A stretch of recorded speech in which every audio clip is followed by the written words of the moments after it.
তুমি এবার দাঁড়িয়ে আমি একটু দাঁড়াতে দে।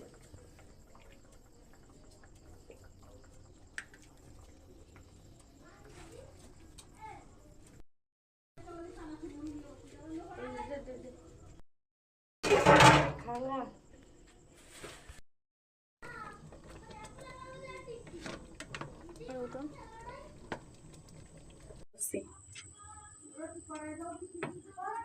না এরকম তোমাকে দুই বক্সে নিয়ে যায় না কে সাবা পাঠাই দাও